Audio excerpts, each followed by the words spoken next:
விதியை வெல்லும் நட்சத்திர வகுப்பு வரும் செப்டம்பர் 11 முதல் 17 வரை 7 நாட்கள் குருஜி டாக்டர் சிவகுரு ரூபன்ஜி சத்யசீலன் அவர்களால் அதிகாலை 5 மணியிலிருந்து 6 மணி வரை ஜூம் வாயிலாக ஆன்லைனில் நடைபெற இருக்கிறது. ஸ்கிரீன்ல தெரிகிற நம்பருக்கு உடனே கால் பண்ணி முன்பதிவு செய்யவும்.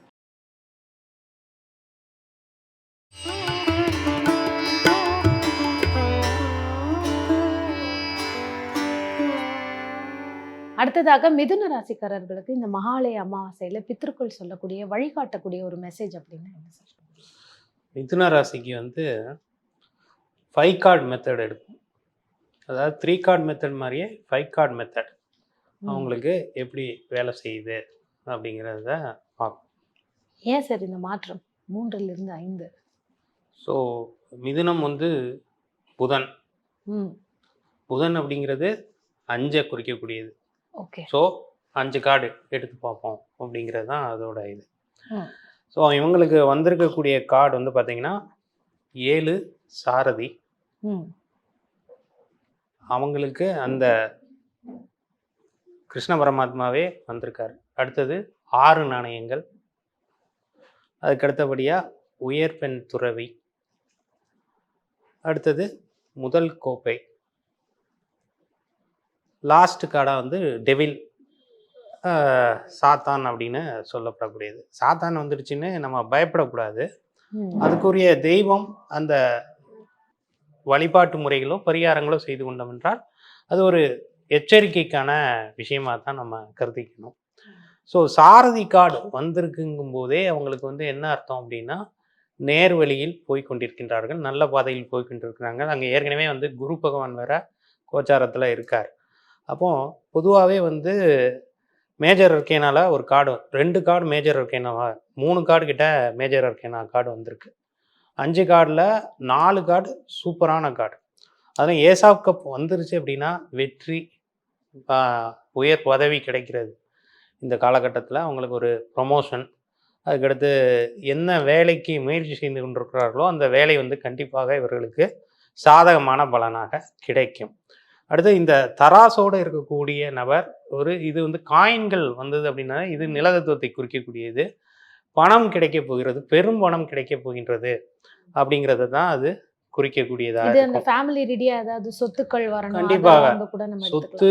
அதுக்கப்புறமா பல்க் அமௌண்ட்டு, ஒரு பிஎஃப் வருது, அல்லது அவங்களுக்கு ஒரு கிராஜுவிட்டி வருது, அல்லது ஒரு செட்டில்மெண்ட் அமௌண்ட் அப்படின்னு சொல்லப்படக்கூடியது.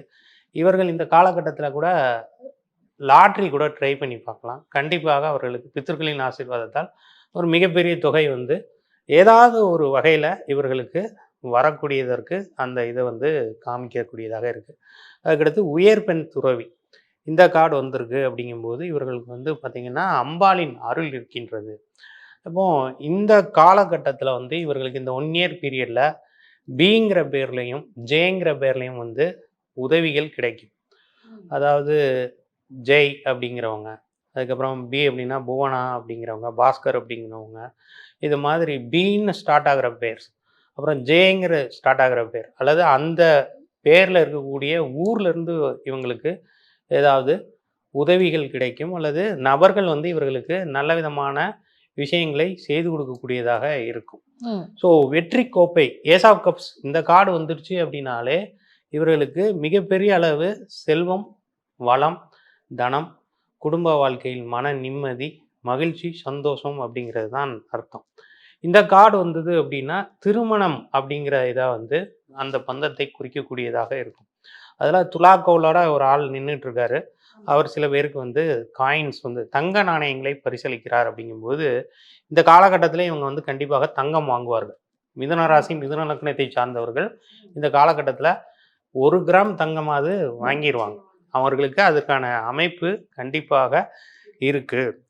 ஸோ டெவில் கார்டு வந்திருக்கு, சாத்தான் கார்டு வந்திருக்கு அப்படின்னா ஒரு சில பேர் ஏதாவது அடிக்ஷன் என்று சொல்லப்படக்கூடிய இதில் சிக்கிறதுக்கு நிறையா வாய்ப்பு இருக்குது. இப்போ காதலில் இதாகிறது, அல்லது படிப்பு சார்ந்த விஷயங்களில் கவனம் செலுத்தாமல், இது மிக முக்கியமாக மாணவர்களுக்கும் குழந்தைகளுக்குமான இது மொபைல் அடிக்ஷன், அந்த மாதிரியான இதெல்லாம் இதுதான் காமிக்கும். ஸோ அப்போ இதுக்கு என்ன பண்ணணும் அப்படின்னா, எல்லை தெய்வங்கள் அவங்க ஊரில் இருக்கும். அந்த இதில் வந்து கருப்பசாமி, கருப்பண்ணசாமி, மதுரை வீரன், அப்புறமா சுடலை மாடன், இது மாதிரியான தெய்வங்களுக்கு வந்து போய் இவர்களுடைய ஜென்ம நட்சத்திர நாள், மாசத்துல வரதோ அல்லது பிறந்த கிழமையோ, அல்ல பிறந்த தேதியிலயோ ஒரு சக்கரை பொங்கல் வச்சு இவங்க அந்த சாமிக்கு படைச்சு அங்க இருக்கக்கூடியவர்களுக்கு விநியோகம் பண்ணாங்கனாலே, இவர்களுக்கு அந்த பித்ருக்களுடைய நல்ல ஆசீர்வாதங்கள் கிடைத்து, அந்த மாதிரியான எந்த விதமான சிக்கல்கள்லையும் மாட்டாமல் தப்பிக்கக்கூடிய வழிவகைகள் இருக்கு. அல்லது ஒரு வயது வந்த பருவத்தில் இருக்கக்கூடியவர்களுக்கு பார்த்தீங்கன்னா, காதல் சம்பந்தப்பட்ட பிரச்சனைகள் தேடி வருவதற்கு, காதல்னால் அவஸ்தை, அல்லது காதல் தோல்விகள் ஏற்படுவதற்கு காரணமாக சில விஷயங்கள் நடப்பதற்கு நிறைய வாய்ப்புண்டு. ஏன்னா மிதுனம் அப்படிங்கிறதே புதன் அப்படிங்கிறது அது ஒரு காதல் கிரகத்தை குறிக்கக்கூடியது தான். பொதுவா வந்து புதன், கேது சம்மந்தப்பட்டா அவங்களுக்கு வந்து காதல் வலையில் சிக்குவார்கள். அது கனியுமா, கனியாதா அப்படிங்கிறது குரு அதுக்கு பார்த்தா தான் வந்து அந்த காதலே வந்து சக்ஸஸ் ஆகும். அப்படி இல்ல அப்படின்னா, அது காதல் தோல்வியில் முடிவதற்கான வாய்ப்பு உண்டு. இந்த சாத்தான் அப்படிங்கிறது பார்த்தீங்க அப்படின்னா, அது கீழ வந்து 2 ஆணும், பெண்ணும் இருக்காங்க. அவங்க வால்ல வந்து அது நெருப்பு வைக்கிற மாதிரியான இருக்கு அப்படிங்கிறதுனால, நெருப்பு சம்மந்தப்பட்ட விஷயங்கள்ல இவங்க கவனமாக இருக்க வேண்டும். ஒரு தடவ வந்து இவங்க சுவாமி மலையில் இருக்கக்கூடிய சுவாமிநாத சாமிய போய் தரிசனம் பண்ணிட்டு வந்தாங்களே, இவர்களுக்கு அந்த பிரச்சனைகள் வந்து தீர்ந்துவிடும். அதே மாரி இவர்களுக்கு வந்திருக்கக்கூடிய எண்கள்ல வந்து 7, 4, 2 அதுக்கப்புறமா 5 அதிகமாக இருக்கு. இதனால வந்து என்ன அப்படின்னா, ராகு, கேது சம்மந்தப்பட்ட விஷயங்களாகவும் வருது. 7ஆம் நம்பர் வந்ததுனாலே பொதுவா வந்து உங்களுக்கு வெற்றின்னு அர்த்தம். 7 வந்து கேதுவோட எண்ணா இருந்தாலும், இப்போ தோனிக்கு வந்து பார்த்தீங்கன்னா, டீ-ஷர்ட், ஜெர்சி வந்து 7 தான். அது எல்லா விதத்திலயும் அவர்கள் வெற்றி அடைந்து விடுவார்கள் அப்படின்னு தான் அர்த்தம். அப்போ இவர்களுக்கு வெற்றி கிடைக்கப் போகின்றது, மன மகிழ்ச்சி கிடைக்கப் போகின்றது, சந்தோஷம். அதுக்கப்புறமா வீட்ல சுபகாரியங்கள் நடப்பதற்கு நிறைய சாத்தியக்கூறுகள். வயது வந்த ஆணோ, பெண்ணோ இருந்தா அவர்களுக்கு திருமண பாக்கியம் அப்படிங்கிறது. ஏன்னா, இந்த டாரட் கார்ட்ல வந்து பெண் கார்டு வந்து ஆதிக்கம் செலுத்தக்கூடிய இந்த உயர் பெண் துறவிலாம் வந்தது அப்படின்னா, அது மணமகள், மணமகன் அப்படின்னு சொல்லப்படக்கூடிய ஒரு மங்களகரமான விஷயம் ஏற்படப் போகின்றது என்று தான் அது சித்தரிக்கக்கூடியதா இருக்கு.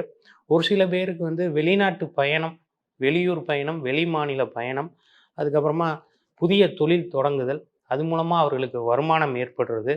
இப்போ கட்டடம் கட்டக்கூடிய பில்டிங் கான்ட்ராக்டர் இருப்பாங்க, ரியல் எஸ்டேட் பண்ணக்கூடியவர்கள் இருப்பாங்க. அவர்களுக்கு எல்லாமே ஒரு சிறப்பான காலகட்டமாக பித்ருக்கள் ஆசீர்வாதம் இருக்கிறது அப்படிங்கிறது தான் இந்த கார்ட்ஸ் வந்து சொல்றது. கண்டிப்பா. இதுல வந்து இவங்களுக்கு வந்து பார்த்தீங்க அப்படின்னா, கிரே கலர் அதிகமாக உபயோகப்படுத்தக்கூடாது. கிரே, பிளாக்க வந்து இவங்க தவிர்க்கணும். அவாய்ட் பண்ணிறணும். ப்ளூ கலர் யூஸ் பண்ணலாம். அப்புறமா வந்து எல்லோ கலர் யூஸ் பண்ணலாம். அதுக்கு அடுத்தது வந்து இவங்க வந்து பச்சை கலர் வந்து இவங்க நிறைய யூஸ் அதிகமா யூஸ் பண்ணலாம். அதாவது பச்சை கலர் கர்ச்சீஃப் கூட வச்சுக்கலாம். இல்ல பச்சை கலர் பேண்ட் கையில போட்டுக்கலாம். அல்லது அந்த ஜேட் அப்படின்னு சொல்லக்கூடிய கிறிஸ்டல் அத வந்து யூஸ் பண்ணலாம். கிரீன் அவெஞ்சரைன் வந்து யூஸ் பண்றது இவங்களுக்கு சிறப்பாக வேலை செய்யும். ஓகே. அதாவது இவர்கள் வந்து இந்த காலகட்டத்தில அவங்க பயன்படுத்த வேண்டியது என்ன மாதிரியான குறியீடு அப்படின்னா, அந்த ஆடு இருக்கும். ஆட்டோட குறியீட வந்து இவர்கள் பயன்படுத்தலாம். அதுக்கு அடுத்து வந்து பார்த்தீங்கன்னா, துலாம் என்று சொல்லப்படக்கூடிய தராசு சின்னம், நீதி தேவதை இருக்கக்கூடியத குறியீடா பயன்படுத்தலாம். அப்புறமா வந்து பார்த்தீங்கன்னா, சந்திரன் பிறை வடிவில இருக்கக்கூடியதையும், 786ஓட இருக்கக்கூடிய இதையும் சந்திரன். அந்த குறியீட பயன்படுத்தலாம். அடுத்தது புறா அப்படிங்கிற ரெட்டை புறாவ வந்து இவங்க குறியீடாக பயன்படுத்துவது இவர்களுக்கு சிறப்பாக இருக்கும். ஓகே. அடுத்த ஒரு ஸ்பெஷல் மெசேஜா வந்து நம்மளோட முன்னோர்கள் மிதுன ராசி லக்னக்காரர்களுக்கு என்ன ஒரு ஸ்பெஷல் மெசேஜா தராங்க? எப்பவுமே ஷேடோ கார்டு வந்து யூனிவர்ஸ் வழங்கக்கூடியதுன்னு நான் சொல்லியிருக்கேன். அதுலயும் இவங்களுக்கு வந்து சந்திரன் வந்திருக்கு. சந்திரன் வந்தது அப்படின்னாலே நல்ல விதமான பலன்கள் தான். சந்திரன்லேயே வந்து தேய்பிறை சந்திரன், வளர்பிறை சந்திரன் தான் இருக்கும். அப்போ இதில் வந்து இதை வளர்பிறை சந்திரனாக கருதி கொள்ள வேண்டும். ஏன்னா வந்து எல்லாமே பாசிட்டிவ் கார்டு 5 கார்டில் 4 கார்டு சூப்பர் கார்டு வந்திருக்கு அப்படிங்கும்போது, ஷேடோ கார்டு வந்து சந்திரனாக வந்திருக்கு அப்படிங்கும்போது, அதை நாம் வந்து பாசிட்டிவ் கார்டாக எடுத்துக்கணும். சந்திரன் வந்ததுன்னா இவங்களுக்கு வேலைக்கு சாப்பாடு கிடைக்கிறது, அதுக்கப்புறமா வந்து பயணத்தால் இவர்களுக்கு நிம்மதி, பயணத்தால் லாபம், தொலைதூர பயணம், வெளிநாட்டு பயணம், இது மாதிரியான விஷயங்கள்லாம் ஏற்படும். மனதிற்கு இனிய சம்பவங்களை இவர்கள் கண்டிப்பாக இந்த 1 இயர் பீரியடில் வந்து இது பண்ணுவாங்க. இவங்க என்ன பண்ணணும் அப்படின்னா, கும்பகோணம் பக்கத்தில் கற்கடேஸ்வரர் கோயில்னு இருக்கும். அந்த கோயிலுக்கு வந்து இவர்கள் வந்து ஆயில்யம் நட்சத்திரத்தை அன்னைக்கு போகலாம், அல்லது திங்கட்கிழமை போகலாம், அல்லது புதன்கிழமை போய் இவங்க பேருக்கு வந்து ஒரு அர்ச்சனை பண்ணுறது இவங்களுக்கு சிறந்த பலனாக தரக்கூடியதாக இருக்கும். கண்டிப்பா இந்த சோழி மூலமாக வந்து அவங்களுக்கு கிடைக்கக்கூடிய ஒரு தகவல். சோழியில் வந்து 3, 3, 6 வந்திருக்கு. அறுபடை வீடுக்கும் இவர்கள் போக வேண்டும். சென்று வர ஏன்னா வேண்டும். வந்து 6ங்கிறது ருண, ரோக, சத்ரு அப்படிங்கிற மாதிரியான விஷயங்களை சொல்லக்கூடியது. அப்போ அதை தவிர்ப்பதற்கு நோய், எதிரி, கடன் அந்த பிரச்சனை வராமல் இருப்பதற்கு, இல்லை அது ஏதாவது இவங்களுக்கு இருந்தது நீண்ட கால நோனோ இந்த மாதிரியான ஏதாவது ஒரு விஷயம் இருந்தது அப்படின்னா, அறுபடை வீடுகளுக்கு சென்று வந்த பிறகு இவர்களுக்கு ஒரு மிகப்பெரிய ஒரு நல்ல பலன்கள், நல்ல மாற்றங்கள் கிடைக்கும். இதில் வந்து 5 இதுலேயுமே 6 தான் வந்திருக்கு. ஸோ அப்போ இதையே தான் அதுவும் ரிசம்பிளன்ஸ் பண்ணுறதுனால, சென்னை சார்ந்த நபர்கள் அங்கே பெசன்ட் நகர் பீச் பக்கத்தில் இருக்க அஷ்டலட்சுமி இருக்கக்கூடிய கோயில் பக்கத்திலேயே அறுபடை வீடு முருகன் இருக்குது, அங்கே போய் வழிபடலாம். அல்லது திருப்போரூர் முருகனை வந்து வழிபடலாம். ஏன்னா இது வந்து சமராபுரி அப்படின்னு சொல்லியிருக்காப்புல, வான்வெளி போர் செய்த இடம். அதனால் திருப்போரூர் முருகனை வந்து வழிபடுறது 6 படை வீடுகளுக்கும் போன ஒரு நல்ல பலனை கொடுக்கக்கூடியதாக இருக்கும். கந்தசஷ்டி கவசம், சண்முக கவசம், வேல்மாறல் பதிகம், கந்தகுரு கவசம் படிப்பது சிறப்பான ஒரு நல்ல பலனாக இருக்கும் இவர்களுக்கு. கண்டிப்பாக மிதுன ராசி லக்னக்காரர்கள் அடுத்த 1 வருட காலம் உங்களுடைய முன்னோர்கள் வந்து இந்த மாதிரி வழிகாட்டல் பண்ணியிருக்காங்க. முன்னோர்களுக்கு நன்றி அப்படின்னு சொல்லி கமெண்ட்ஸ்ல பதிவிடலாம்.